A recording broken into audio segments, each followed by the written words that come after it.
$15 trillion lie. They are already planning to steal the Great Lakes. 15 trillion isn't a budget line. It's everything tied to these lakes. Ports, mills, cities, families. Here's where it gets interesting.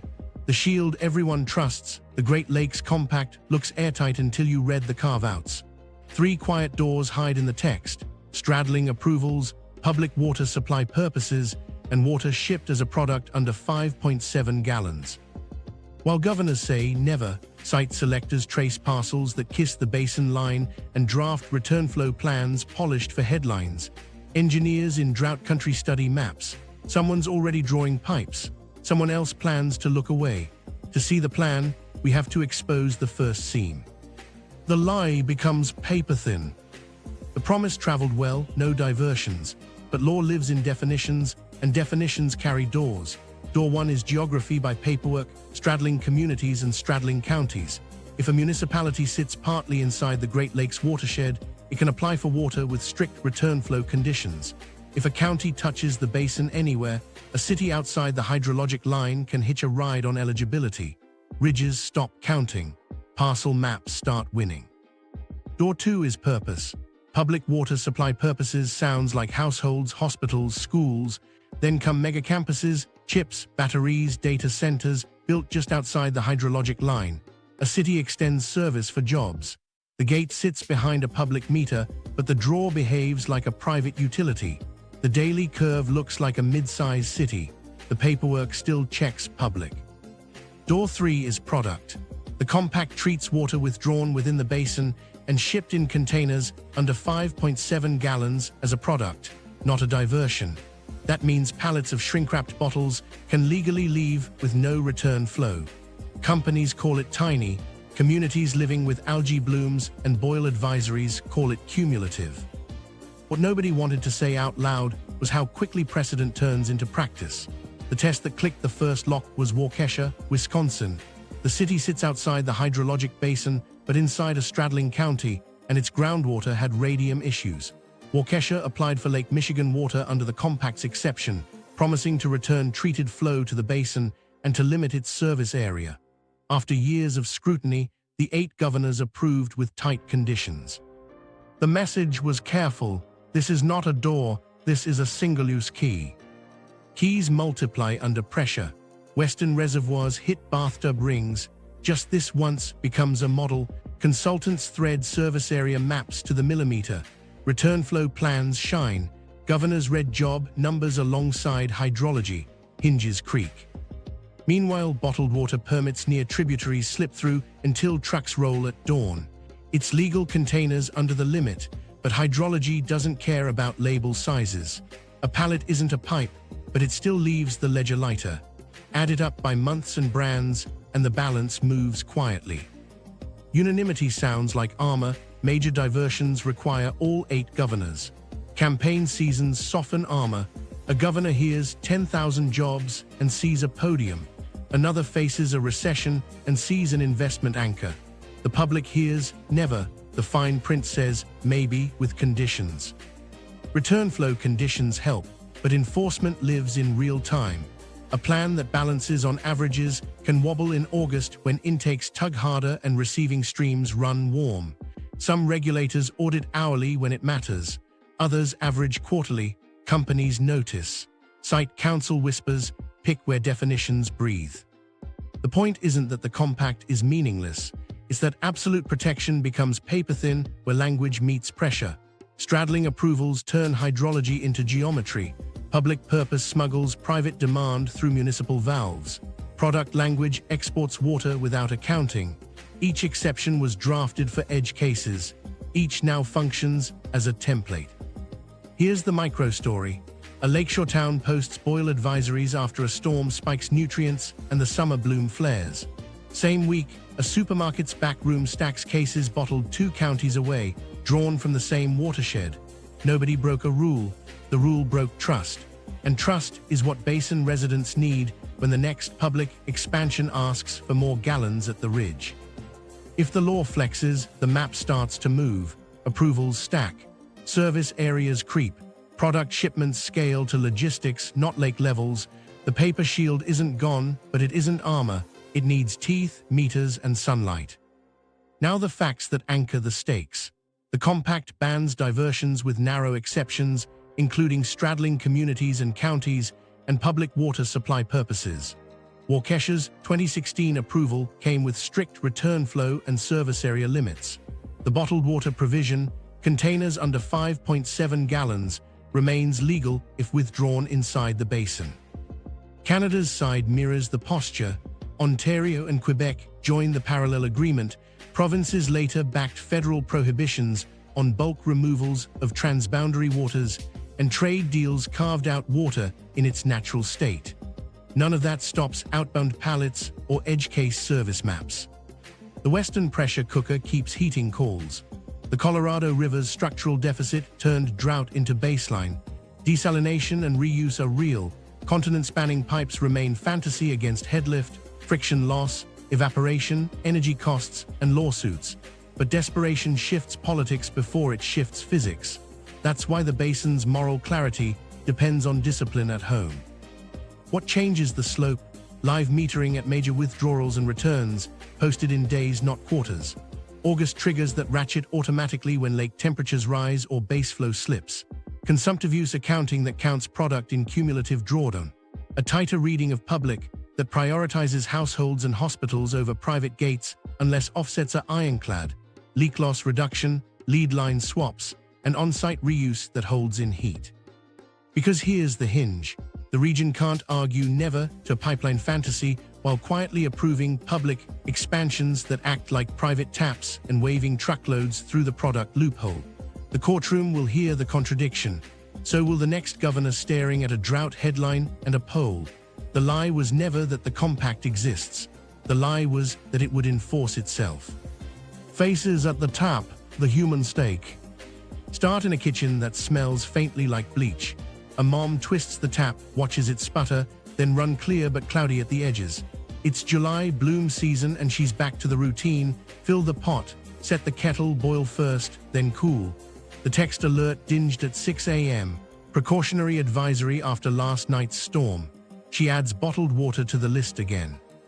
Out front, a delivery truck stacks shrink-wrapped cases from a brand pumped 2 counties away, legally under 5.7-gallon containers, drawn from the same watershed she's paying to trust. Down at the harbor, a charter captain checks wind and algae maps before he checks his lures. Spring browns turned into maybes years ago. Now summer means deeper runs, extra fuel, and a second intake strainer because quagga mussels and mats can choke a day fast. Clients still smile at the water, clearer than they remember. He knows that trick. Clear doesn't mean full. On the radio, another boat cancels a trip after a marina pump clogs. He scribbles a new plan on the whiteboard and pretends it's normal. At the treatment plant, the night shift feels like triage. A cloudburst pushed turbidity up, and operators dosed powdered carbon to tame taste and odor. Ozone's online. A supervisor reads microcystin numbers out loud and marks the chart for a council packet that will carry a price tag. Overtime is already baked in. The lab techs line bottles under fluorescence. Nobody in that room says excess water. They say residuals, breakage, backwash, and trust. Trust wears thin where kids fill cups. In a lakeshore school, a drinking fountain has yellow tape. A cooler sits by the gym, stacked with paper cones. The city's map shows green dots for lead lines replaced, yellow for scheduled, gray for unknown. Parents ask why their block stayed gray. The answer lives in bonds and backlogs. A teacher folds up a flyer about boil orders and draws a lesson on watersheds anyway. Tribal nations put it in lore and memory. Consent isn't a courtesy, it's a right. A fisheries biologist launches at dawn, checks gill nets, and reads the story in smaller whitefish and missing cohorts. In the meeting hall, leaders draft language that sounds like a courtroom because it is co-management, treaty resources, return flow triggers that bite in August. We fish here because our grandmothers did, a chair says. You don't measure public purpose without us. Households carry the quietest math. Rate hikes fund ozone, carbon, and lead swaps. Shut-off notices still arrive.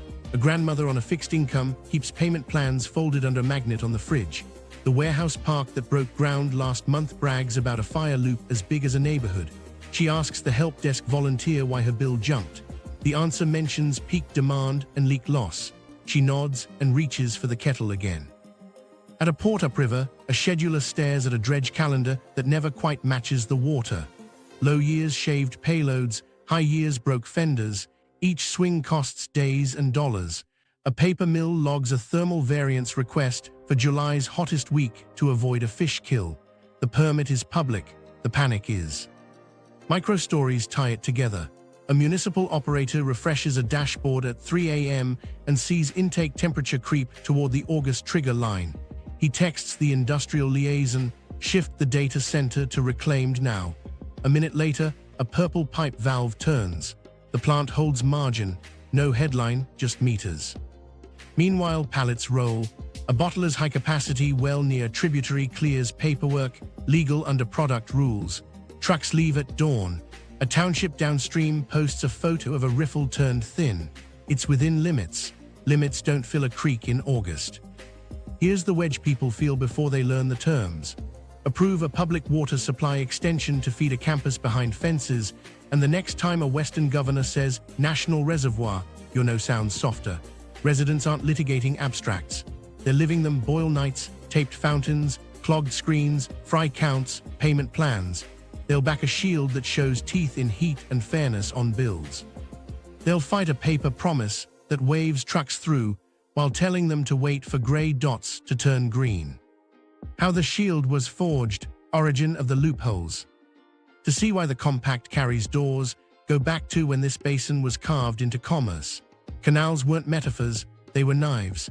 The Erie Canal in the 182s pulled grain east and capital west. The Sioux locks turned Superior's drop into schedules of ore and coal. In the 1950s, the St. Lawrence Seaway opened a sealed bowl to ocean hulls and biology it had never met. Once water became an artery, every later rule had to argue with momentum already set in steel. The first alarms came from the other shore. In the 1980s and 1990s, bulk export proposals, tanker loads of lake or bay water pitched for Asia, lit up Canada's reflexes. Provinces hardened bans on bulk removals. Ottawa later added a federal prohibition on transboundary bulk removals and carved water in its natural state out of trade deals. The message drifted south: if you don't draw a tight line now, markets will draw one for you later. That's the room where governors and premiers drafted the modern spine. The Great Lakes Charter, then Annex 2001, then the Parallel Agreement and U.S. Compact. Hydrology argued for a clean watershed line. Politics answered with maps full of deeds and districts. The compromise invented categories that would later bend: straddling communities, straddling counties, and public water supply purposes. They weren't tricks, they were pressure valves for edge cases no one wanted to strand. Straddling status was sold as fairness. Don't punish a neighborhood because a cartographer's line nicked a subdivision. But fairness turned into geometry. Service areas could be hemmed to touch the basin just enough to qualify, then loop outward under promises of return flow. Consultants learned to thread parcels to the millimeter. Enforcement learned the hard part, staying balanced in August when receiving streams ran warm. Public water supply purposes arrived as a shield for households, hospitals, and schools. Then industry changed scale. Mega campuses appeared, fab lines and data halls with water curves like towns. Connect them behind a municipal meter and the use still read public, even if the gate had guards. No one in the drafting room imagined a private customer with a drawer that pulsed like a city. The bottled water clause had a simple origin: don't criminalize grocery staples. Negotiators set a bright line: containers under 5.7 gallons of product, not a diversion, if withdrawn inside the basin. It kept the supermarket aisle calm. On the highway, it created pallets leaving with no return, exempt by design. The language wasn't smuggled in, it was chosen. The cumulative math arrived later, measured in trucks at dawn. Across the border, Ontario and Quebec signed the Parallel Agreement and passed their own bulk removal prohibitions. In 2013, Canada's Transboundary Waters Protection Act added federal teeth. During USMCA talks in 2018, bulk water stayed off the table by mutual choice. The basin had a binational stance: no bulk exports, hard exceptions only, water in its natural state shielded from trade rules. Yet none of that touched small containers or municipal extensions that fit the letter. Legal muscle memory added another layer. Chicago's Canal reversal had already forced a Supreme Court decree to cap Illinois' Lake Michigan diversion, a reminder that once you land in court to ration a hole, judges become your hydrologists. The compact aimed to keep new holes from reaching that stage. It mostly did, but where text left space, site plans, and short-term politics moved in. Here's the part people whisper: loopholes weren't mistakes, they were compromises written to survive. Drafters feared being labeled parochial. They built narrow doors for edge cases and trusted restraint. Climate whiplash and western drought arrived, and restraint grew thin. The shield didn't invite theft. It carried seams. Heat always finds seams. Microstory explains the drift. In 2001, governors and premiers promised a higher bar, Annex 2001. In 2008, the U.S. Compact became law. In 2016, Waukesha won approval under the straddling county exception with strict return flow and service limits, the single-use key. Consultants read the opinion like a manual. Since then, straddling maps got tighter, not smaller. Bottlers scaled within permits that still count pallets as product. Provinces stayed hard on bulk removals. Trucks kept rolling legally. What nobody says on stage, every exception acquired a lobby. Straddling communities have chambers and trades councils. Public purpose has recruiters and ribbon cuttings. Product has brand budgets and shelf space. Each argues from jobs and fairness. Each uses the same sentence: we're inside the rules. That's the origin of the loopholes, compromise designed for edge cases, coupled to incentives that turned edges into paths. The West's pressure cooker. 2,000 miles away, the clock ran hot. The Colorado River's math, paper rights larger than real water, had finally escaped euphemisms. Drought wasn't a phase, it was the baseline. Reservoirs dropped to bathtub rings, boat ramps to dust. Managers called it a structural deficit.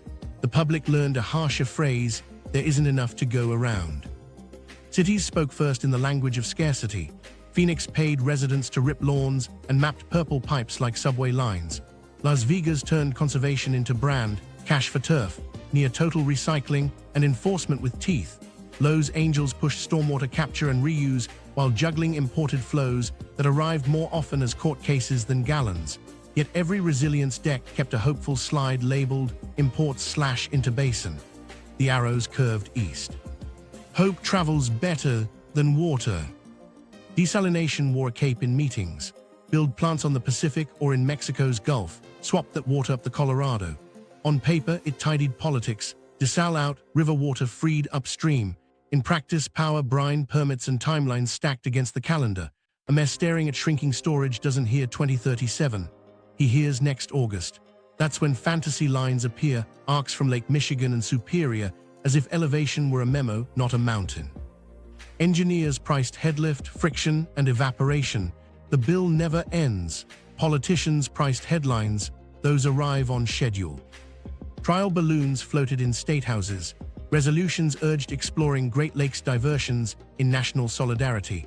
Think tanks published gloss with tidy cost curves and footnotes that dodged maintenance. Cable panels asked why one region could hoard abundance while another rationed taps.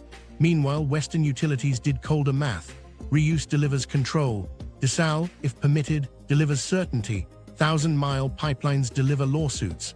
Operations teams drew plans they could build. Politicians delivered promises they could not. Industry pressed both maps at once. Semiconductors, batteries, data centers, clusters with water appetites like towns, told desert governors they were essential and told basin recruiters they needed taps. The same logos pitched national security in Phoenix and public water supply in Milwaukee's orbit. If a campus won approval outside the ridge under public purpose, a Western governor could wave the clip and say, if they can help there, why not here? Farm country added heat. Senior rights holders held paper with power. Junior users watched pumps shut off. Alfalfa and almonds became villains in headlines. Families became calculators, sell water, sell land, or send kids elsewhere. Fallowed fields turned into budget lines. Districts paid for efficiency and shared conserved flows. Others hired lawyers. In that noise, Great Lakes sounded like a lifeline even if it lived only on a map. Phone calls crossed the plains quietly. Staffers from drought states asked basin officers about straddling communities, whether public water supply purposes could stretch to campuses near county lines. how return flow conditions were enforced in heat. They weren't laying pipe to Phoenix. They were learning the seams to site later if emergency orders appeared. Each answer taught them where the hinge might creak. Here's the tension nobody says out loud. The Midwest sells water as an advantage to recruit clean industry. The West sells the same industry as a reason to prioritize scarce water. Both arguments use jobs as leverage.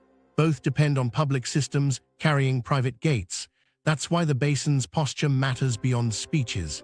A clear no to exports is only credible if approvals at home show discipline under heat.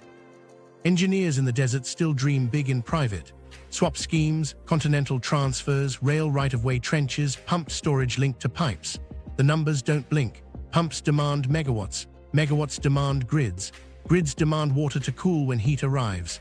Every loop tightens. Meanwhile, reuse plants open in months, not decades, and show gallons on day one. Voters notice working valves more than working groups. Microstories show the pressure better than charts. A Las Vegas operations lead toggles a SCADA screen that routes nearly every indoor gallon back to Lake Mead and smiles at the efficiency, then reads a memo about new data centers and wonders about August peak. A Phoenix planner approves turf buybacks and tightens outdoor rules, then takes a call from a recruiter promising 10,000 jobs and a water budget that reads like a suburb. A California coastal mayor tours a DeSalle pilot and asks residents to tolerate brine diffusers and higher bills in exchange for certainty. While that played out, trial balloons kept drifting east. An op-ed drew a blue straw from Superior to the High Plains and called it national unity. Another proposed a federal water of national significance designation, not to move molecules, but to move hearings. In coffee rooms from Madison to Toronto, people rolled their eyes at physics and reached for the compact. In campaign rooms, candidates reached for the same physics-free maps. The catch is simple. Pressure doesn't wait for feasibility. It gathers at weak points. The Great Lakes' weak points aren't trenches through Wyoming. They're definitions that breathe when politics heat up. Public stretched over private gates, straddling maps hemmed to eligibility, product loopholes turned into pallet lanes. The West's pressure cooker doesn't need a pipeline. It needs a precedent. And precedents are built at home, one quiet approval at a time. The engineering fantasies and the real plans. On hearing days, the drawings look simple. A blue ribbon from Superior across the plains, pumps spaced like mile markers, arrows pointing uphill as if gravity were a suggestion. The pitch promises volume, certainty, salvation. The numbers promise something else. Headlift over 1,000 feet isn't a footnote, it's a power plant that never sleeps. Friction eats pressure every mile. Heat skims water from open canals into the sky. Leak loss compounds with age. Build cost is only the first bill. Operations and maintenance show up forever, in megawatts and bearings, and night crews listening for cavitation. Swap schemes dress the same fantasy in cleaner clothes. Build Gulf desalination, send those gallons up the Colorado, freeing river water upstream so nobody technically taps the Great Lakes. It's clever as a talking point. In practice, 3 legal regimes and 2 hot reservoirs turn the bookkeeping into quicksand. Every mile a credit moves through heat, you pay with evaporation. Every jurisdiction you cross, you pay with lawyers. The math works on a whiteboard. It wobbles under August sun. Feasibility studies often reveal themselves by what they skip. Capital costs documented down to valve sizes, then a neat line, O&M equals 2%. In real water work, the long tail wins. Coatings pit, sensors foul, pumps drift off their efficiency curves and pull more power just when the grid strains. A fix you can schedule in April becomes a scramble in July. No politician campaigns on bearing replacements, but bearings decide whether a promise becomes a leak. Meanwhile, Chicago's Canal keeps getting miscast as a faucet to the west. The decree capping Illinois' Lake Michigan diversion hasn't vanished. The channel's modern role is risk management, ecological flood and navigation, not a secret outbound main. Treat it like a supply line and you miss the real vulnerability, a barrier that must hum even during a storm or biology gets a vote. The canal is a hinge, not a hose. So where do plans actually move? Inside council packets and utility binders. A chip campus dangles jobs just outside the ridge. The engineering asks aren't continental. They're specific. Upsize an intake by a few million gallons a day, run a high-pressure main under a highway, add a clear well, and write a return flow plan that threads gravity the right way. A superintendent points at a pump curve and says, "We can hit that if power holds and August doesn't run hotter than last year." The finance lead asks, who pays debt service when ratepayers already carry ozone, carbon, and lead swaps? Data centers pitch hybrid cooling, air on cool nights, water when heat rises. Some take reclaimed water first. Others connect to a public main because uptime trumps elegance when contracts carry penalties. The meter labels it public water supply. The draw pulses on the hottest afternoons. If a city writes the permit well, a purple pipe and on-site tanks blunt that pulse when lake temperature crosses a trigger. If it doesn't, the public sees private, gates drinking first, on the weak trust runs thin. Return flow neutrality looks tidy in hearings. It gets messy in heat. A plan can balance on monthly averages while a receiving stream sags on a Tuesday. Good enforcement tightens the window, hourly thresholds, automatic ratchets when dissolved oxygen dips or intake temperature spikes. Weak enforcement averages the peaks away and calls it fine. Companies learn the difference. So do neighbors. Here's the version of engineering that survives August. Meters on every major withdrawal and return, publishing within a day. Leak loss driven under 10% before a new tap outside the ridge. Industrial approvals tied to offsets that beat their consumption. Funded leak hunts, lead service replacements on the poorest blocks first, and on-site storage sized for 3 peak days. Reclaimed water used first by rule, not promise. Summer modes that shift data centers and fabs to tanks and purple pipe when a dashboard line turns red. Permits with tripwires, not press releases. A micro story shows how that feels at 3 a.m. A plant operator watches intake temperature nudge the threshold. He messages a data center, switch to reclaimed now. A minute later, a valve clicks. The city holds pressure. The river keeps oxygen. Nobody tweets it. The fix lives in design and habits. Pipeline fantasies won't die because they're cinematic. But the water that actually leaves the basin this year and next looks ordinary. Pallets rolling under product clause. A campus behind a public meter with a curve like a town. A straddling service area traced to touch eligibility and then loop outward under a glossy return flow plan. Those succeed because they disguise scale, small pieces, legal lanes, ordinary fittings. Engineers aren't the villains here. They solve the problems they're given. The problem to give them is different. Plan for the hottest week, not the best case year. Write permits that breathe with gauges. Move industrial clusters where reclaimed water is abundant. Pay for discipline with incentives up front, not fines a year late. The real plan isn't a ribbon across a continent. It's a checklist that holds in heat and a public that can read the gauges too. The compact's 3 keys. Key 1 lives where survey lines touch the ridge, straddling approvals with return flow conditions. On paper, the balance looks elegant. Borrow gallons from the lake, return treated flow to a receiving stream inside the basin, net zero across the line. In hearings, models sing. In August, the song wobbles. Streams warm, dissolved oxygen dips, lift stations hiccup during storms, and the return that balanced on a monthly average misses when an intake pulls hardest.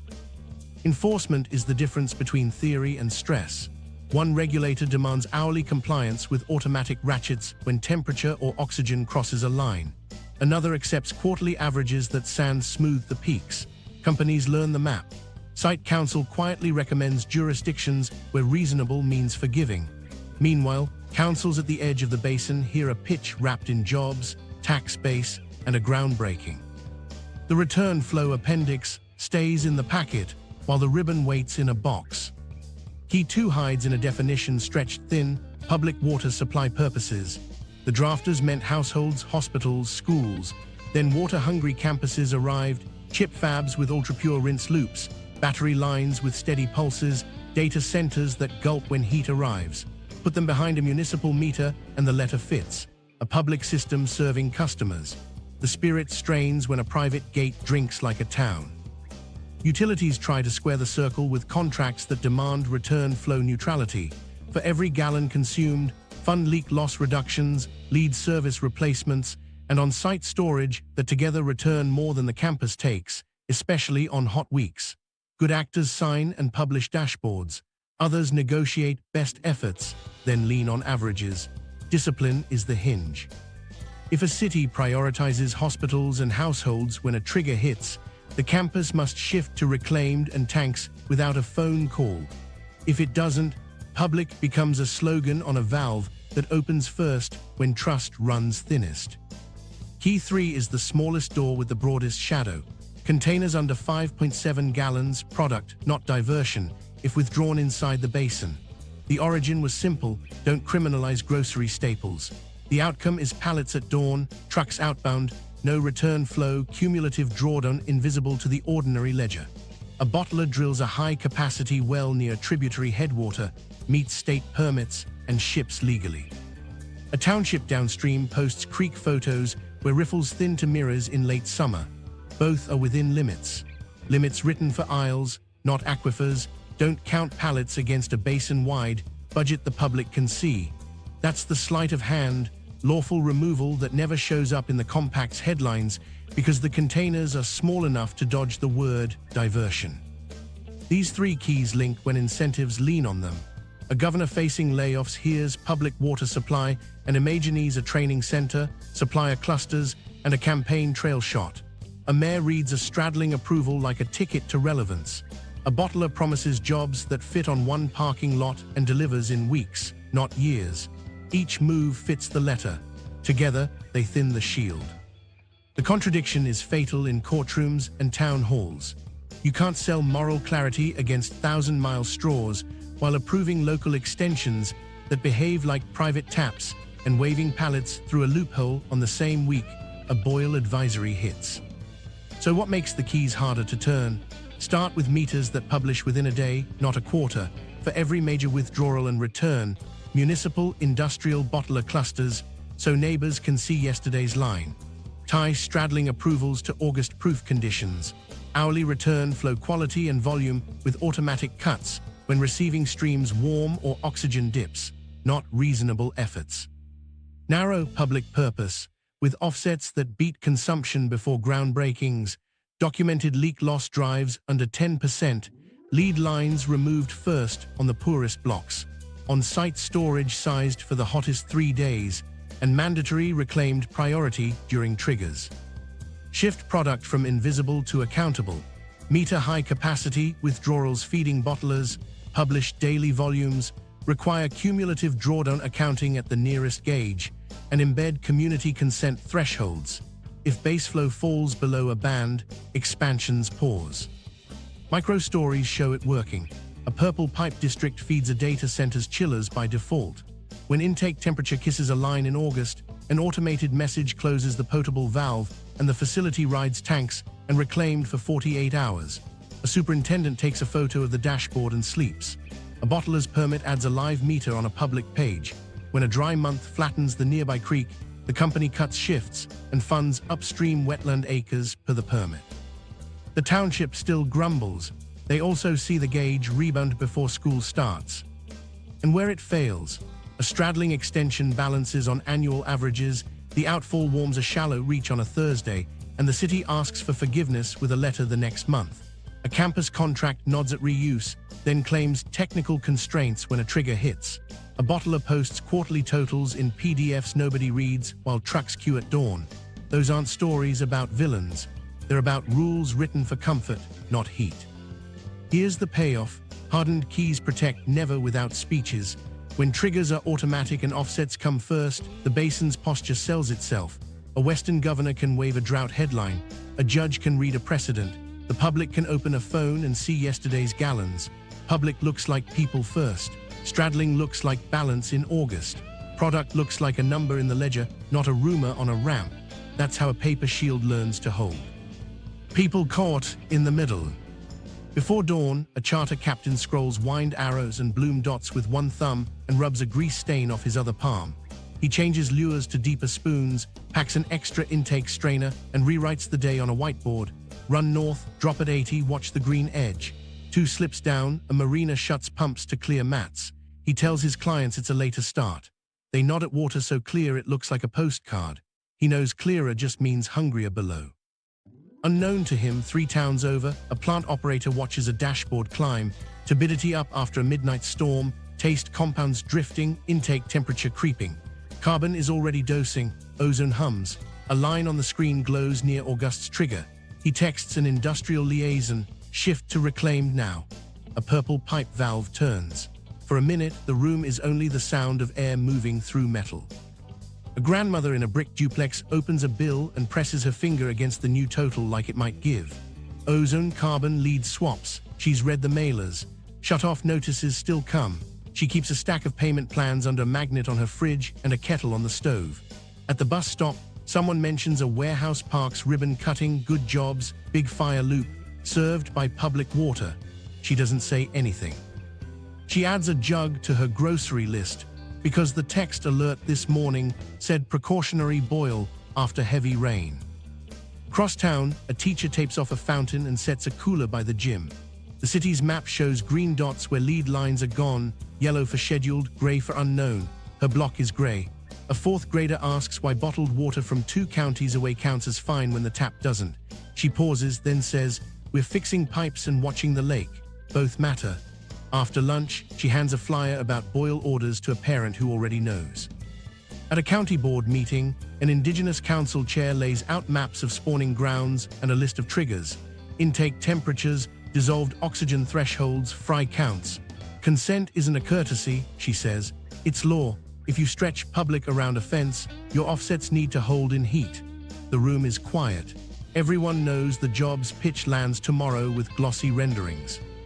A port scheduler flips between water levels and dredge schedules. Low last year meant lighter loads and grumpy contracts.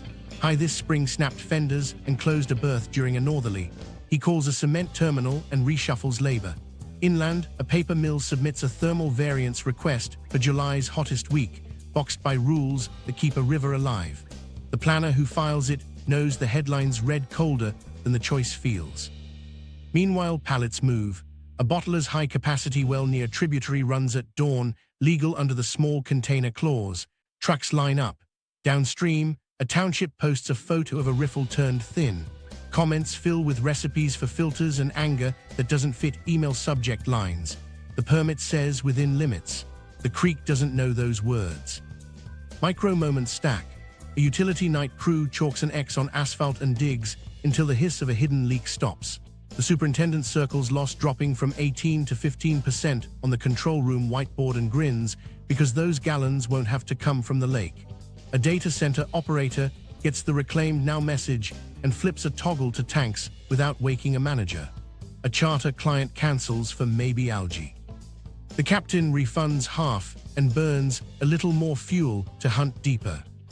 Enforcement feels like personality until it doesn't. 2 states away, a regulator demands hourly compliance on return flows with automatic cuts when oxygen sags. A similar project in another jurisdiction gets quarterly averages instead. Companies notice which definition of reasonable lets them sleep. Community groups notice which dashboards load in under a day instead of a month. A micro story from a city hall hallway. A staffer whispers that a straddling service map was redrawn to clip an industrial park into eligibility by a parcel's width. The consultant's drawing looks surgical. The return flow plan looks elegant. The August River looks tired. Outside, a youth group from a tribal school tapes posters that say "Triggers not promises" and passes out QR codes to a public gauge page. At home, the grandmother makes tea, folds a shut-off notice into the stack, and writes the next payment date on the envelope. She watched a governor on TV say never when asked about sending water west. She believes him. She also watched a ribbon cut on a campus behind a fence that will drink like a neighborhood. She believes her bill. In the morning, if her phone buzzes with another advisory, she'll boil and wait and hope the gray dot on her block turns green before school starts. The captain ties new knots. The operator resets alarms. The scheduler checks winds. The chair reads treaty lines again. None of them mention pipelines.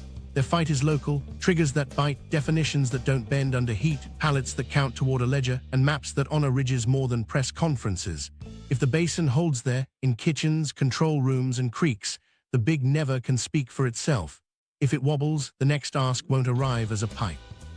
It'll arrive as a precedent that already lives on their street. 2 nations, 1 basin, many judges. The border here doesn't sit on a fence. It runs down the middle of the water.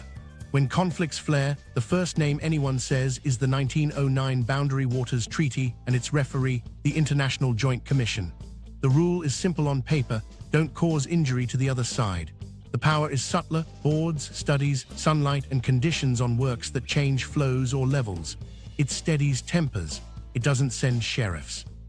You can see it at Lake Ontario and the St. Lawrence, where binational boards juggle gates for hydropower, shipping, and shorelines. People still curse settings in flood and low years, but the process is public: data, reasons, and hearings. That machinery matters when new pressure hits the lakes. Any diversion fight lives inside this binational frame, or it explodes outside it. Canada's posture hardened decades ago. In the 1980s and 1990s, bulk export pitches, tankers to Asia, triggered bans. Ontario and Quebec passed bulk removal prohibitions. In 2013, Ottawa added the Transboundary Waters Protection Act, blocking large-scale removals from boundary and transboundary waters. Trade deals carved water in its natural state out of commodity rules. During USMCA talks in 2018, both countries kept bulk exports off the table. The stance is consistent: no basin transfers, no bulk removals within a province, between provinces, or across the line. Still, asymmetry creeps in. The U.S. has the Great Lakes, St. Lawrence River Basin Water Resources Compact, 8 governors bound to unanimity for major diversions, with a parallel agreement that includes Ontario and Quebec. Canada has provincial statutes and a federal backstop, but provinces hold the taps. That split means a bottler's high-capacity groundwater permit near Great Lakes tributary can be purely provincial, while a U.S. straddling case runs through a council of governors. No one breaks a rule. Trust phrase across a line you can't see. Indigenous and tribal rights cut through that fog. In the U.S., tribes hold treaty-protected fishing and water uses that predate the states. In Canada, First Nations assert Aboriginal and treaty rights with growing force. Consent and consultation aren't courtesy calls, they're law. A pipeline under the Straits of Mackinac, a return flow outfall, a new intake, each can trigger duties the Crown or the state must honor.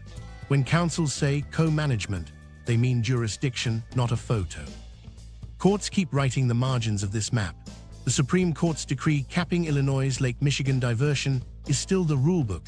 Attempts to reopen it now revolve around ecology as much as volume. When Michigan pushed to shut Chicago area locks to stop Asian carp, Illinois argued commerce and federal prerogatives. The court didn't close the canal, but the fight funded Brandon Roads' layered barrier. Lesson logged: once judges step in, they set the tempo. Better to harden defenses than litigate physics. On diversions, Waukesha became the precedent that everyone cites, with its 2016 approval under the straddling county exception and strict return flow limits. Lawyers read it like a manual and a warning. Meanwhile, tribal and First Nations claims are sharpening a different lever: treaty resources harmed by warming outfalls or weak return flow enforcement in August. Those cases won't argue abstractions. They'll bring microsystem charts, dissolved oxygen dips, fry counts, and language that ties triggers to treaty protections. Trade law hovers like a storm cloud in headlines, but the carve-outs matter. Water in its natural state isn't a good. Bottle it or pipe it, and arguments begin, but neither side wants to test USMCA with the lakes, as Exhibit A. The safer posture is aligned practice. Transparent meters, basin-wide triggers, and definitions that match across the line, so no one reaches for tariffs when a permit sours. Here's a tension that turns into court dates. A state approves a public water supply extension to serve a campus outside the ridge, wrapped in offsets that look solid on averages. A tribal council documents August failures at the receiving stream: warm water, low oxygen, nursery grounds stressed. They file for injunctive relief tied to treaty rights. A judge asks for hourly data, not quarterly roll-ups. The hinge becomes triggers. Were automatic curtailments in place, and did they bite when the lake ran hot? If not, expect orders that hardwire ratchets into permits and require special masters to watch the gauges. Binational discipline beats theater. Align bottled water reporting, meter high-capacity withdrawals feeding product plants, publish daily volumes, and tie expansions to base flow bands verified at public gauges. Match drought declarations to automatic step-downs, so one jurisdiction can't be the pressure relief valve when the other tightens. Fund the IJC to host a public dashboard. Withdrawals, returns, intake temperatures, river oxygen, updated within a day. Then embed indigenous co-governance in the machinery, with seats and veto points where treaty resources are at risk. Micro-stories make alignment real. A First Nation installs a community-run gauge on a creek at a proposed outfall. Readings mirror a state's dashboard to the hour. A provincial ministry pauses a bottler's expansion when base flow falls below a threshold written into the permit. A governor's office publishes an August playbook, automatic cuts tied to intake temperatures, and a city texts its industrial customers before the line turns red. None of that moves a gallon west. All of it thickens the shield. Because while the law argues, the lakes keep their own calendar. Ice declines, storms hit harder, blooms cook in still weeks, and invasive species look for seams.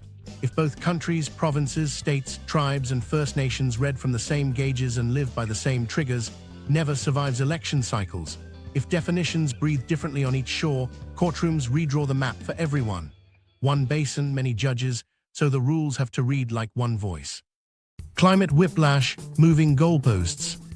The lake stopped behaving like a steady metronome and started swinging like a mood. One decade, captains shaved cargo to keep keels off clay. The next, waves punched over seawalls built for another era and soaked roads that thought they were inland. Planners begged for normal. Climate answered with whiplash. Ice used to cap evaporation through winter.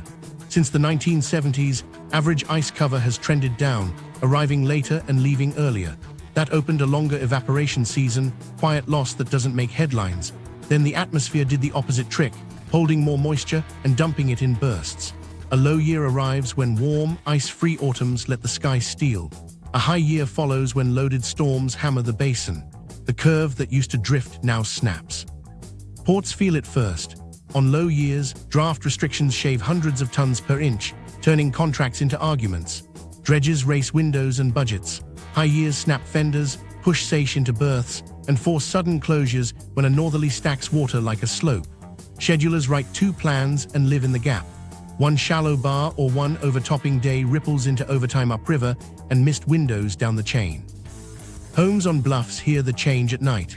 Less ice means more winter wave energy chewing at banks. Insurance adjusters walk blocks with clipboards, then send letters that read colder than the wind. Premiums climb, policies vanish. Towns cycle from sandbags to buyouts. A yard becomes a floodable park because the line between land and lake won't sit still. Wetlands lose their breathing space. In low years, invasives march across exposed flats. In high years, armored shorelines pin them, drowning habitat that used to catch nutrients and break waves. The absence shows up in July as bigger plumes and faster algae edges. Each lost acre multiplies the cost of the next storm. Utilities scramble on both ends. Intakes set for reliable depths flirt with air in lows and clog with wind-blown mats in highs. Operators add screens, backwash cycles, powdered carbon, ozone, budget lines that creep into rate cases. On the hottest afternoons, intake water runs warm enough to pinch thermal permits just when the grid needs megawatts. Somebody throttles, nobody likes the timing. Shipping seasons nudge longer as ice declines, then collide with maintenance windows locks required to survive. Crews juggle schedules that used to be settled. One spring forces draft limits for months. 2 summers later, a slosh rocks ships against piers and closes a channel for a day. Adjustable fenders and floating docks help. The weather doesn't sign contracts. Micro-stories land the math. A lighthouse wall cracks under January gale without ice to blunt it. Volunteers fix it by summer. 3 years later, a marina installs temporary pumps because levels run oddly low. Same shoreline, different crisis. A county that planned on 10-year cycles rebids every other season and watches federal checks arrive after the water changes its mind again. Farms ride the same swing. In low years, tributaries sag, shallow wells cough, and irrigation saves vegetables on sandy soils while a heat dome cooks margins. In wet springs, tile drains run full, carrying dissolved phosphorus into ditches that feed July blooms. Planting windows shrink. Rain that used to fall over a week now arrives in 6 hours. Old drainage math fails under new skies. Managers learn new vocabulary and unlearn faith in averages. The 100-year flood shows twice in a decade. The record low winks at the record high inside one political term. Capital designed for half a century meets conditions outside spec in 5. Council rooms fill with maps showing wider design bands than budgets. People ask for certainty. Engineers offer ranges and triggers. Optics mislead. Clearer near-shore water looks like recovery on postcards. Quagga mussels turned clarity into a trick mirror years ago, even as climate shifts the system's energy. Anglers feel seasons slide. The week a beach looks Caribbean, a health department posts caution after a deluge loads bacteria into the shallows. Trust erodes faster than bluffs. Scarcity narratives sharpen in the noise. High water tempts those who see surplus and push for sharing.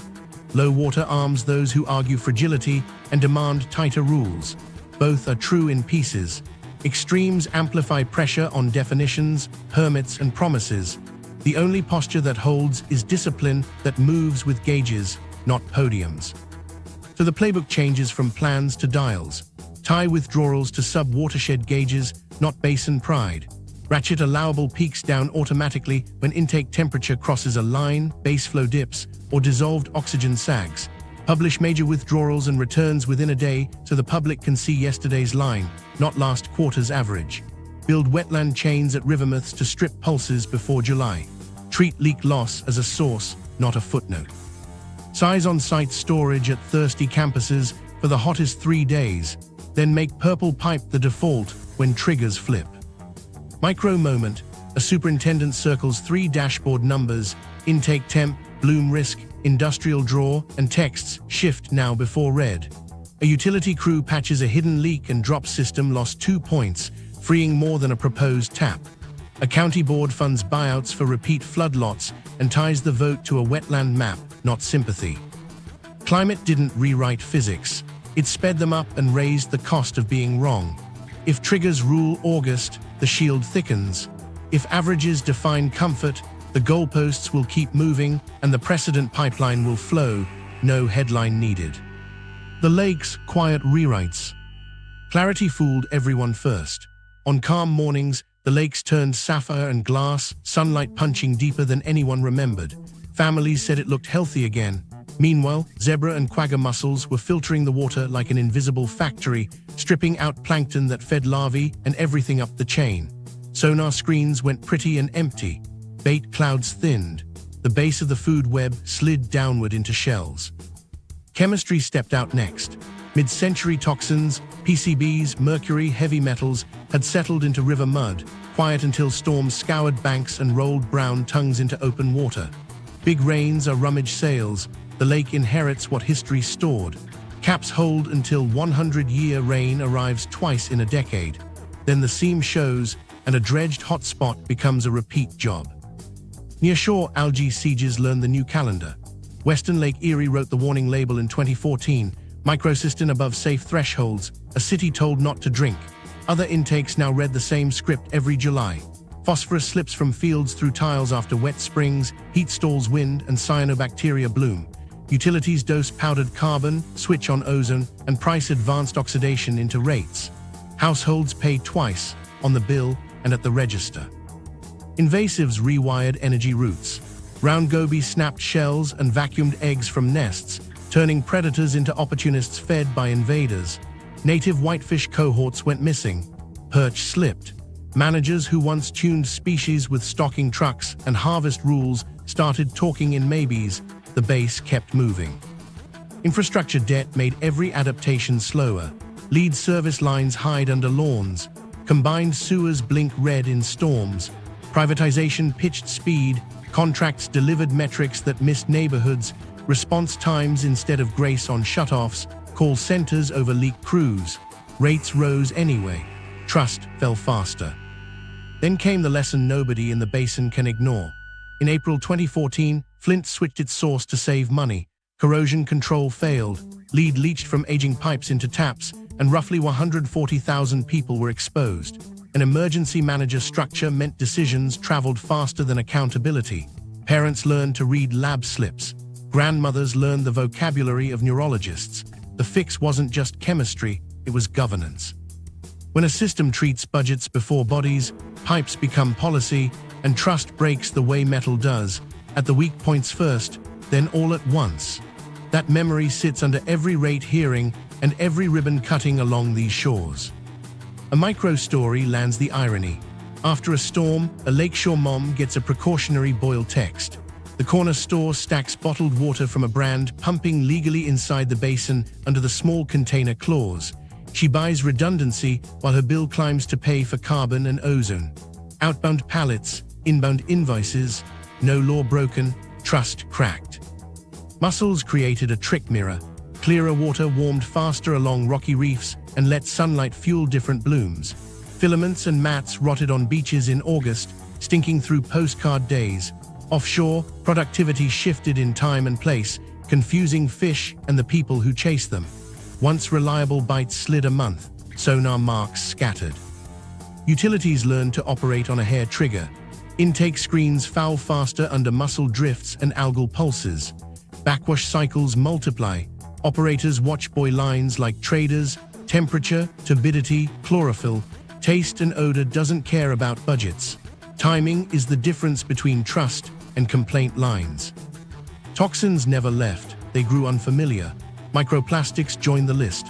Fibers from laundry, fragments from packaging, specks in fish fillets.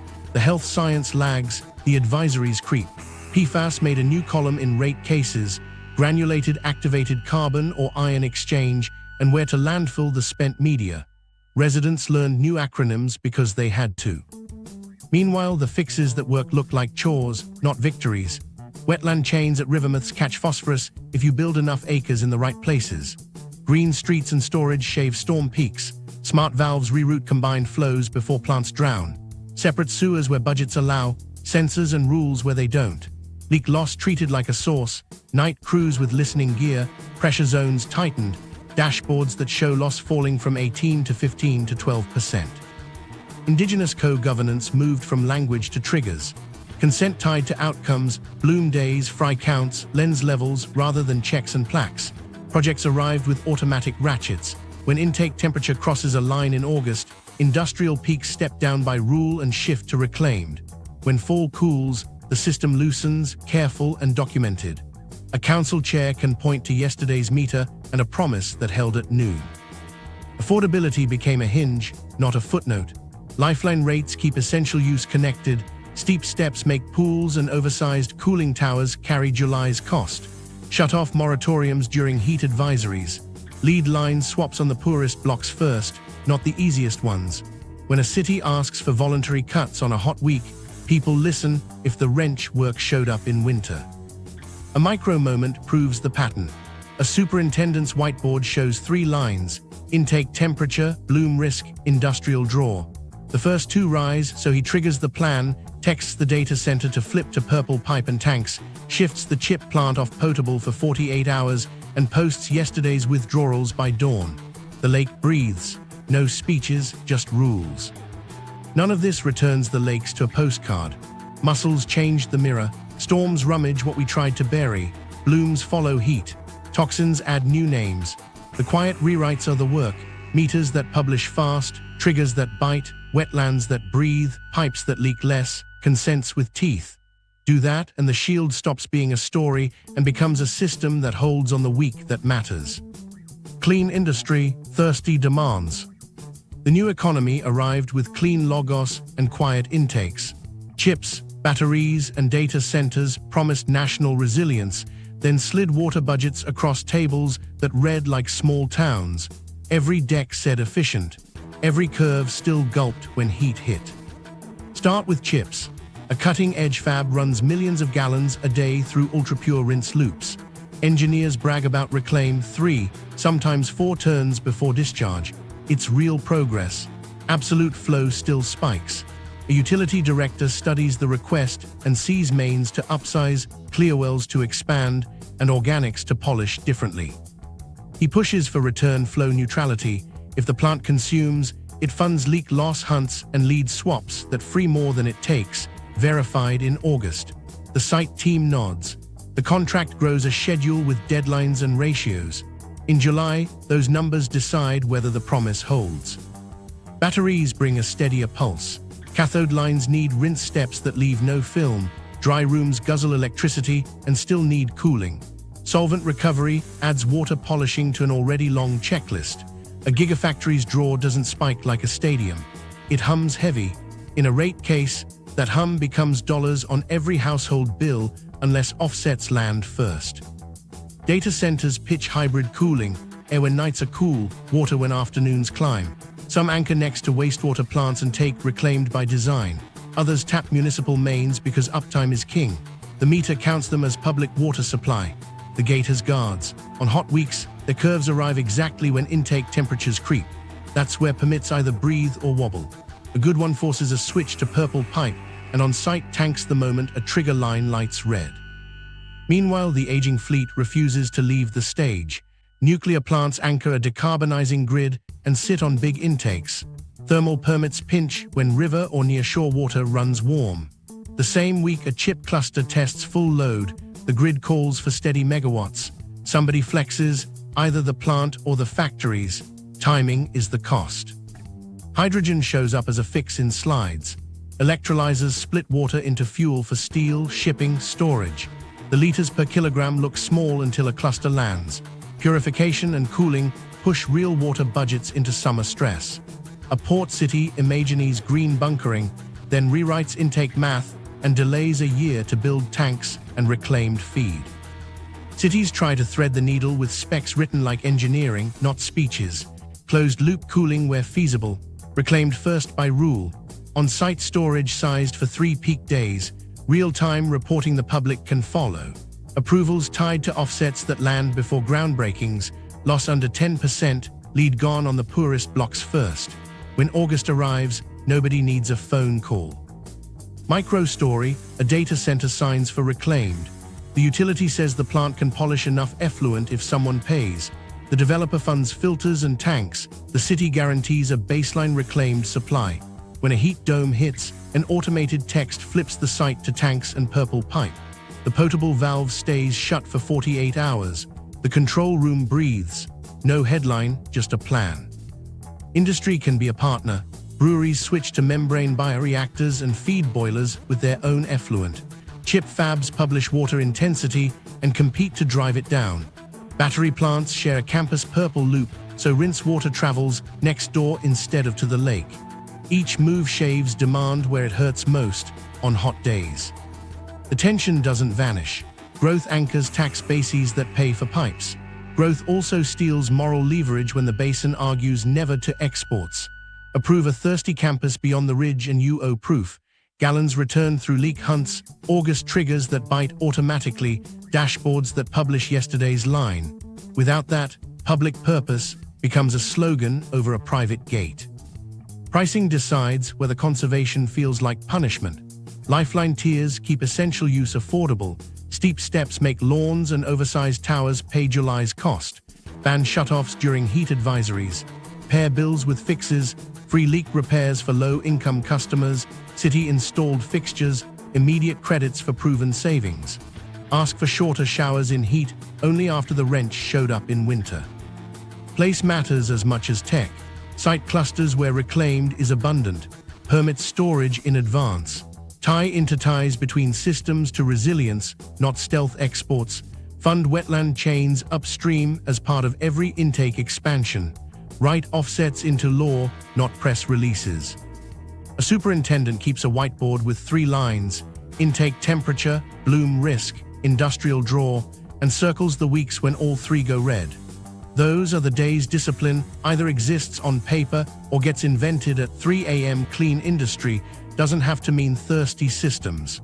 It means designing for the hottest week, not the prettiest slide. Chicago's gate, the canal that can't fail. Chicago flipped a river and carved a hinge into a continent.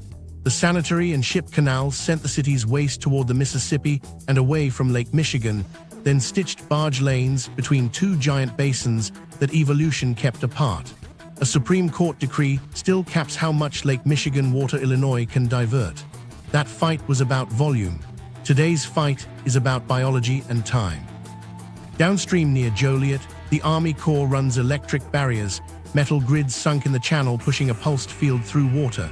Fish feel it and turn. Barges crawl through under tight rules, steel and sparks kept apart by procedures most people will never see. The hum is constant. The fear is simple. Engineered systems need maintenance windows and backup power. Fish take chances when weather doesn't care. Floods are the worst days. A spring deluge slams the Des Plaines, combined sewers surge, and managers open gates to keep basements dry. Conductivity shifts under brown water, voltage margins thin. Nobody calls that a loophole. It's public safety. But every hour of fast flow is an hour the gauntlet blinks. That's the seam managers plan around and carp search for without knowing. Brandon Road is the plan to thicken the seam.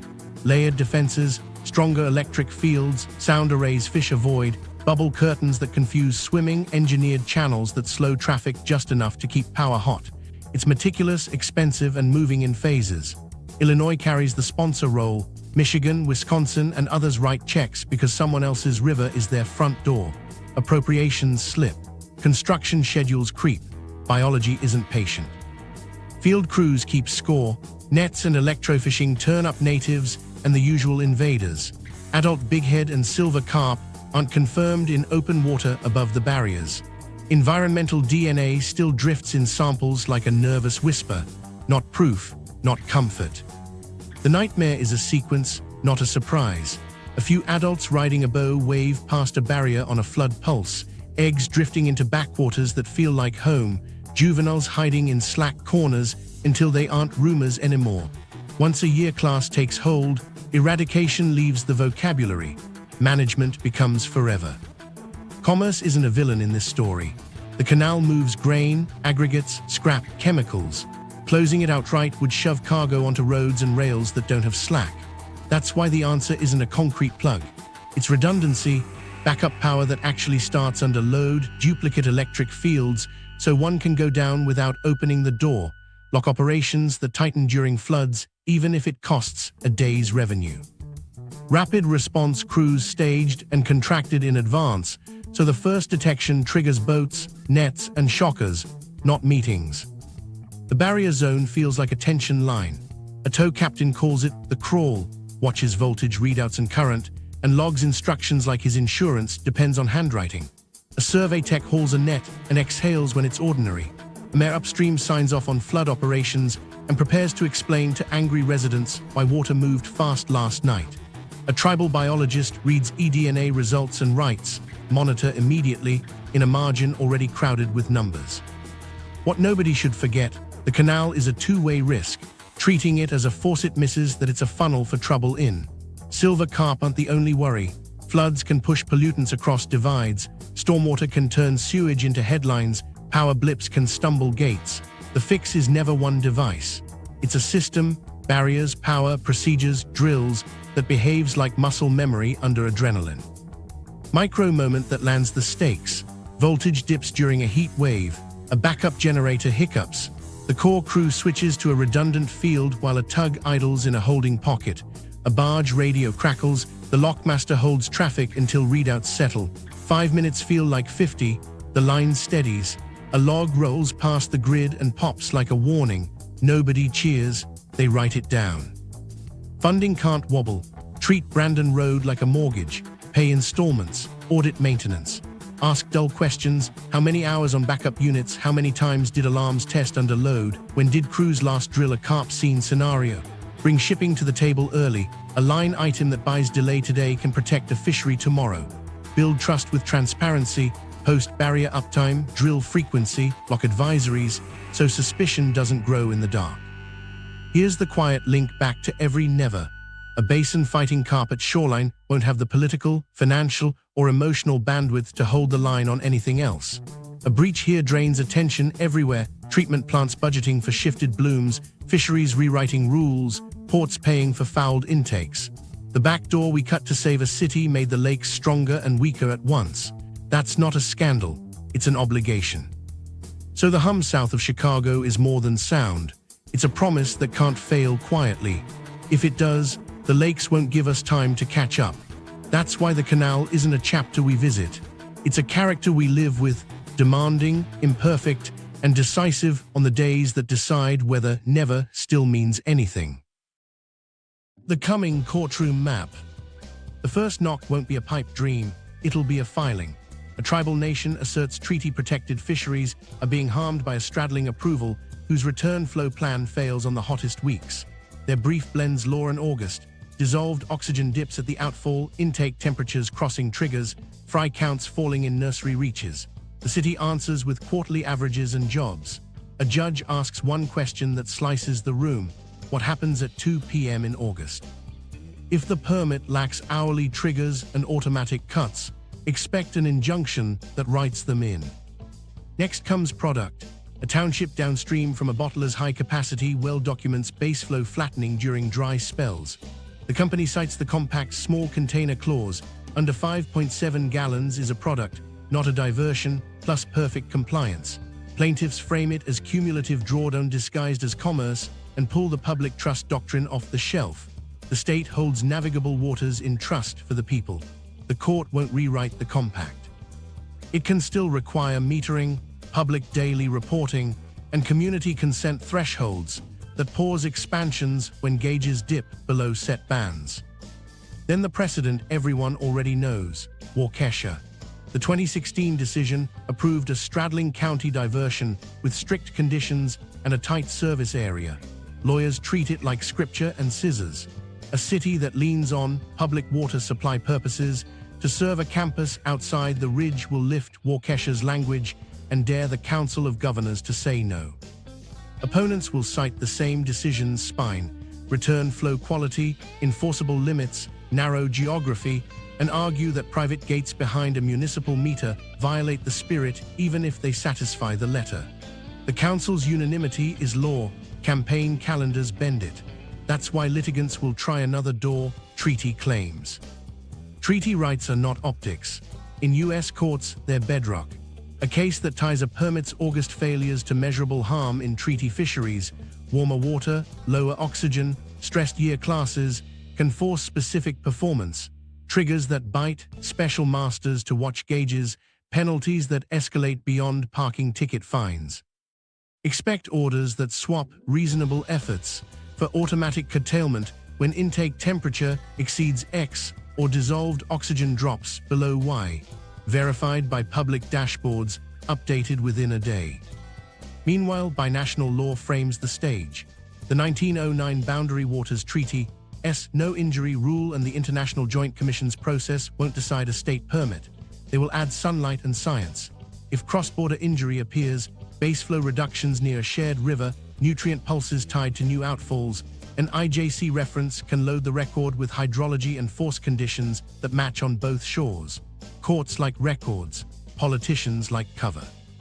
A public dashboard hosted by the IJC, withdrawals, returns, intake temperatures, river oxygen, makes wobbles harder to hide.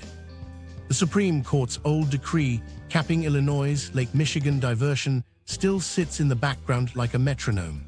Attempts to reopen it in the Asian carp era reminded everyone that once you ask justices to referee hydrology, they don't hand it back gently. That lesson will shape motions practice. States may threaten original actions to deter sloppy approvals, but most fights will start lower.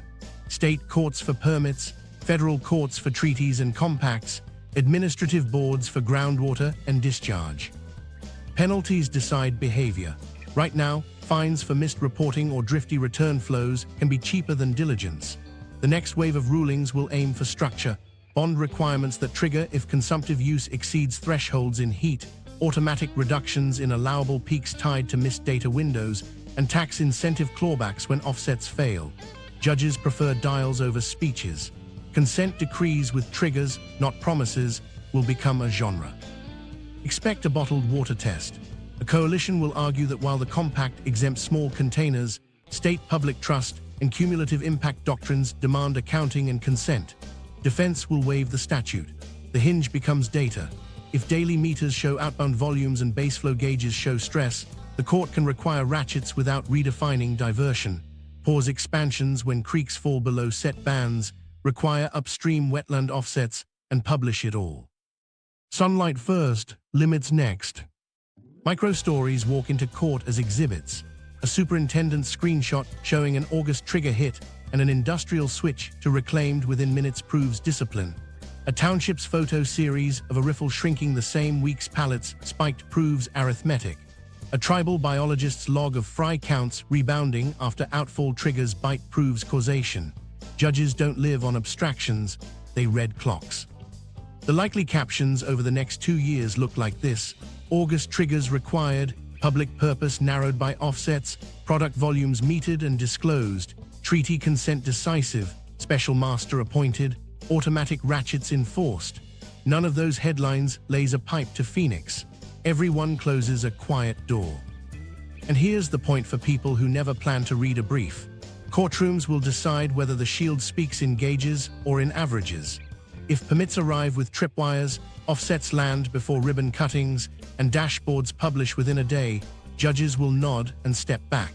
If definitions keep breathing at 2 p.m. in August, they'll write the rules we wouldn't. The playbook for holding the line. Seatbelts before speeches. Limits that act when heat does. Start where stress actually lives. Sub-watersheds, not slogans. Set ceilings tied to gauges people can see. Base flow at a bridge, intake temperature at the plant, dissolved oxygen downstream of outfalls. When a line crosses a trigger, allowable peaks ratchet down next month by rule, not memo. Safety exceptions exist, hospitals, firefighting, but they come with a clock and a published note. Return flows have to hold at 2 p.m. in August, not on quarterly averages. Permits should spell hourly thresholds for volume and quality at receiving points, with automatic curtailments when water warms or oxygen sags. Enforcement needs teeth that don't wait for hearings, miss a data window, lose capacity for a month. Good actors plan for this, bad actors plan around it. The difference shows up on dashboards, not in press conferences.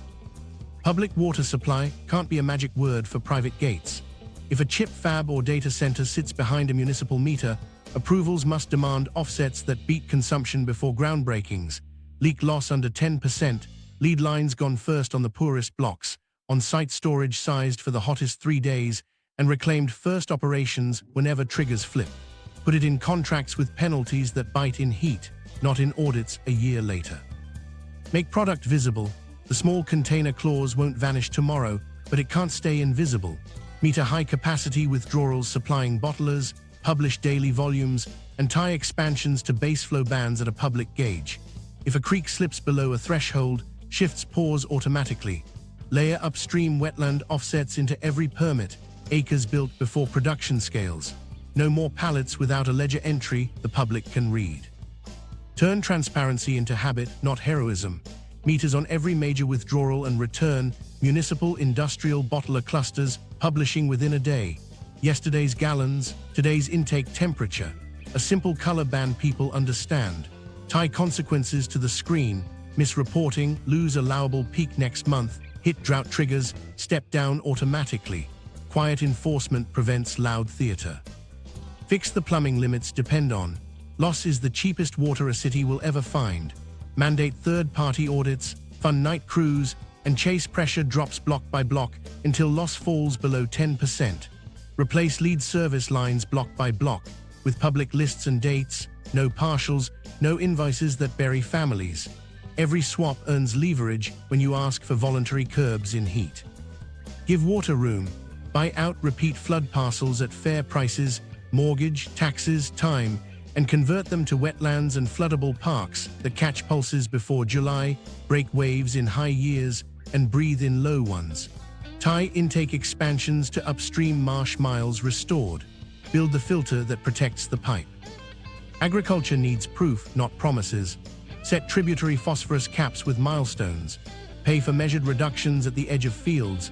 Cover crops, 2-stage ditches, controlled drainage, constructed wetlands, verified by sensors, not receipts. If loads miss targets, shift to seasonal ceilings in the riskiest windows, with farmers at the table so rules fit tractors and calendars. Write water performance codes like air rules. Best available tech for rinse, recirculation, and summer modes that flex. Require hybrid cooling on site storage, reclaimed first by rule, and real-time reporting. Tie tax credits to return flow neutrality that holds in August. For every gallon consumed, leak hunts and lead swaps must return more. Post a water P&L in public.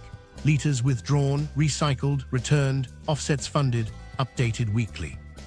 Affordability is a hinge. Lifeline rates keep essential use connected. Steep steps make lawns and oversized towers carry July's cost. Ban shutoffs during heat advisories and for medically vulnerable households. Pair bills with fixes, free leak repairs for low-income customers, efficient fixtures installed by city crews, instant credits for proven savings. When you ask for shorter showers, people should already have seen a wrench. Governance has to match the water's map. Seat tribal and First Nations governments as governments, co-managing fisheries, wetlands, diversion reviews with authority. Align state, provincial, and IJC dashboards so triggers and ratchets match across the line. Fund enforcement like infrastructure, because it is.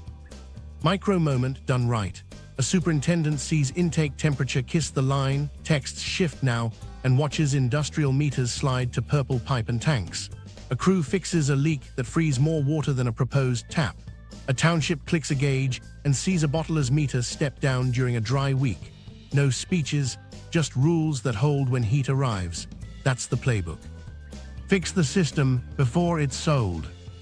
Start where the cheapest new water hides, in the water you already paid to treat but never delivered. A night crew chalks an X on asphalt, listens to a hiss in the quiet, and digs until the sound stops. By sunrise, system loss drops another half point. The superintendent circles the number, 18 to 15 to 12, on the control room whiteboard and smiles because those gallons won't come from the lake in August. Mandate third-party audits, fund crews like first responders, and treat pressure zones like patients. Zone, meter, listen at 2 a.m., repair. Post the curve weekly so the public can watch loss fall the way they watch the weather. Lead lines aren't just toxic, they're trust killers. Swap them block by block, no partials, no invoices buried in fine print. Publish a map with dates that hold, even when budgets wobble. A foreman points to a street where every connection will be replaced by Friday. A mom on that block will remember when you ask for voluntary cuts on a hot week. Consent starts with a wrench in winter, not a podium in July. Give water a place to go when the sky dumps it. Buyouts aren't surrender, they're design. Identify parcels that flood twice a decade and write offers that cover mortgages, taxes, and time. Turn those lots into wetlands, floodable parks, and buffers that catch nutrient pulses before July and break waves in high years. Tie every intake or plant expansion to upstream marsh miles restored. Build the filter that protects the pipe. Sewers are the hard fix. Separating combined systems takes decades and billions. Where you can't, make the system smarter. Smart gates to reroute pulses. Deep tunnels to store the worst hours and bleed them back when plants can breathe. Sensors on outfalls with public dashboards that light up during an overflow and dim when it's captured. Don't bury the map. Put it on a phone so a council member can point during a meeting and say, "That valve closed today." Purple pipe the new default, not the exception. Polished effluent to cooling towers first by rule, not promise. Build reclaim capacity where demand lives, next to data centers, chip fabs, breweries, and size on-site storage for 3 peak days. Write automatic triggers. When intake temperatures hit the August line, industrial customers flip to reclaimed and tanks without a phone call. A data center operator gets a text, "Shift now," and the potable valve stays closed for 48 hours. Nobody claps, the river keeps oxygen. Turn transparency into muscle memory. Meters on every major withdrawal and return, municipal, industrial bottler clusters, publishing within a day. Yesterday's gallons, today's intake temperature, a simple color band. Tie consequences to the screen. Miss a reporting window, lose allowable peak next month. Cross a drought trigger, step down automatically. Quiet enforcement stops noisy hearings. Affordability decides whether conservation sounds like punishment or partnership. Lifeline rates keep essential use connected.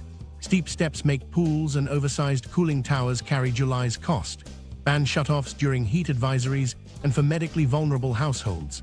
Pair bills with fixes, free leak repairs for low-income customers, efficient fixtures installed by city crews, instant credits for proven savings. If you ask for shorter showers, show up with a wrench first. Stop treating bottled water like it's invisible.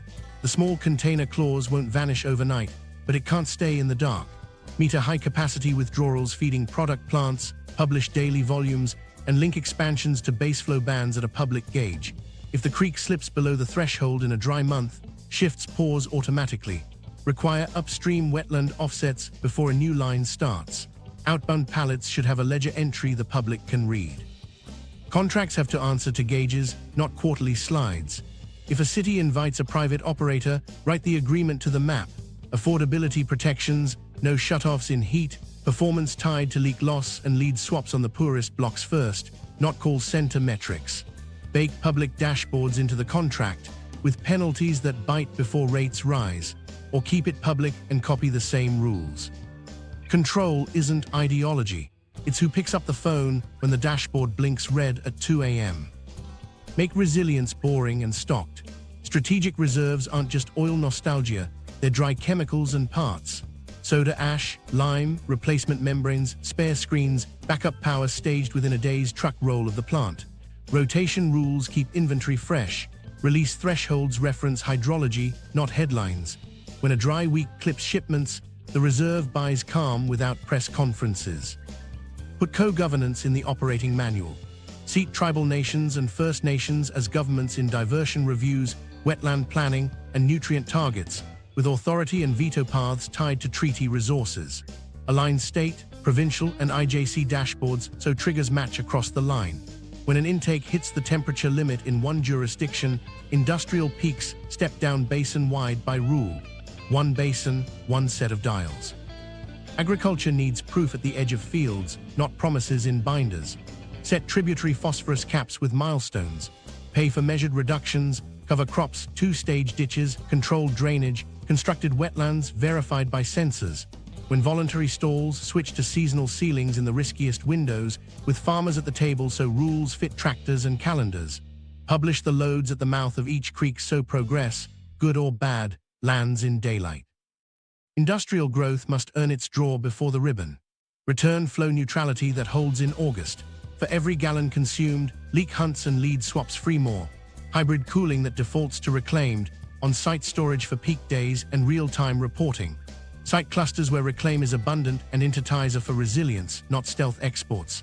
Post a water P and L the public can follow, liters withdrawn, recycled, returned, offsets funded, updated weekly. Micro moments prove it works.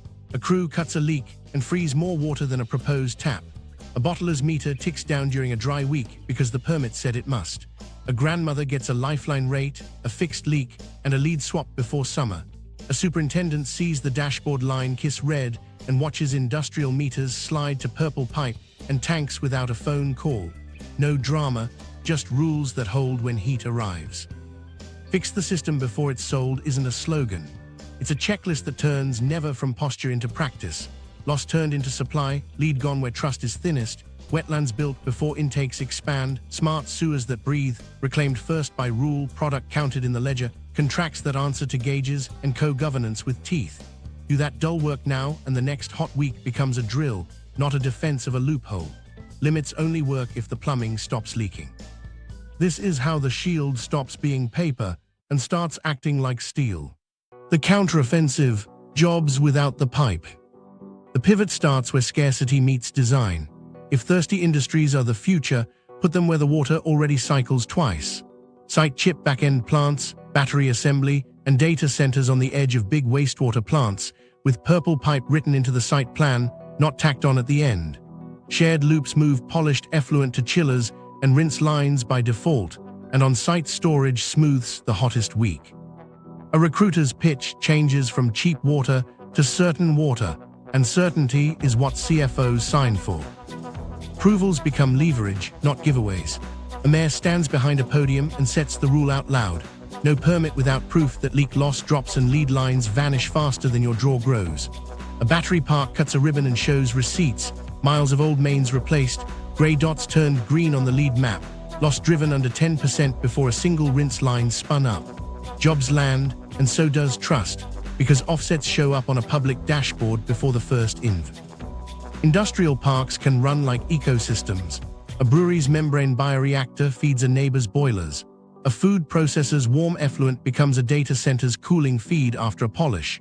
Shared tanks sit on a pad sized for July, and when a heat dome hits, A superintendent's auto text flips sites to reclaimed and storage without a phone call. The potable valve stays shut for 48 hours. The lake breathes. No speeches. Publish the math. Water P and LS for every campus. Liters withdrawn, recycled, returned, offsets funded, August triggers met. Post them live.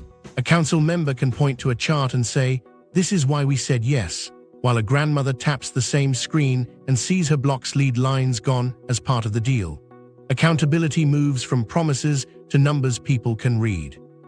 Tie growth to resilience assets, not just tax base. Every yes should buy the basin something it needs. Upstream wetland chains that strip spring phosphorus, shaded storage at pump stations to ride out brownouts, emergency interties built for outages, not stealth exports, strategic reserves of critical salts and membranes staged within a day's truck roll. These aren't ribbon cutters. They're the difference between a hot week and a crisis. Micro story that proves the approach. A mid-sized city lands a chip back-end plant right next to its wastewater facility. The package includes polish filters, a campus tank farm sized for 3 peak days, and funding for leak detection across the core grid. 6 months later, loss drops 4 points, freeing more water than the plant consumes. The intake never moved. Jobs started. The dashboard shows quiet blue bars, and the argument shifts from fear to practice. Relocate heavy water steps that don't need lakefront addresses. Put ultra-thirsty solvent recovery and chemical polishing where reclaimed is abundant inland. Keep water-light parts of the supply chain at the shoreline for logistics. Break the habit of dangling abundance as bait and sell discipline instead. Permitted reuse, pre-built storage, and live disclosures that make schedules robust. Policy has to move in lockstep. Tie tax credits to hard reuse floors, on-site storage, and return flow neutrality verified in August. Add drought clauses to site agreements. When gauges hit a line, facilities shift to reclaimed or staged curtailments, with payments modeled like power demand response. Pay companies to save gallons on the hottest days the same way we pay them to shed kilowatts. Train the people who make dials real. Community colleges build programs where operators, electricians, and coders learn the same language: sensors, SCADA, reuse loops, and alarms. A data center tech who can troubleshoot a chiller and read a reclaimed feed is worth double. A utility mechanic who can script an intake trigger that closes a valve at a creek's red line is a first responder. Jobs without the pipe still means jobs. They just answer to gauges. Fix pricing so fairness and signals coexist. Lifeline rates keep essential use connected. Steep steps make lawns and oversized towers pay July's cost. Add automatic protections during heat advisories and for medically vulnerable households. Pair bills with fixes, free leak repairs for low-income families, city-installed fixtures, instant credits for measured savings. Then ask for voluntary cuts when heat hits. People listen when the wrench showed up first. Design the map to match the water. Embed indigenous co-governance in approvals, with triggers tied to treaty resources, fry counts, lens levels, bloom days, so consent lives in dials, not plaques. Align state, provincial, and IJC dashboards so a drought declaration on one shore ratchets peaks across the basin by rule. Harmonize definitions, public purpose, consumptive use, return flow, so reasonable reads the same in August in every venue. Make purple the default culture. Data centers choose parcels that already have reclaimed. Breweries brag about liters per barrel. Chip fabs publish intensity and beat last year's number. Ports require tenants to post water P and LS in the same portal that shows draft limits. A provincial ministry pairs a permit with upstream marsh miles funded and verified. 3 cities in 3 states build purple districts. A 4th copies their specs off a public page. Repetition turns standards into habit. The moral clarity script changes. When a Western governor waves a drought headline, a Midwestern leader can answer, "We won't export what our gauges say we can't spare, and we prove it daily. What we will ship, batteries, chips, and grain built on meters you can audit. The Midwest's surplus is skill, not water." That line sells. Micro moment to land it. A superintendent glances at his whiteboard, intake temperature, bloom risk, industrial draw, and sees all 3 go red. Triggers flip. A data center slides to reclaimed and tanks, a chip plant rides storage, a brewery pulls from its own loop. The potable intake holds for hospitals and homes. By morning, the dashboard posts the sequence. It wasn't heroics, it was a checklist. Do it this way and no diversions stops being a speech and becomes a system. Projects that used to demand a bigger tap now demand a tighter loop. Recruiters sell resilience. Investors price predictability. Ratepayers see leak loss falling and lead gone before summer. The counteroffensive isn't a slam on growth.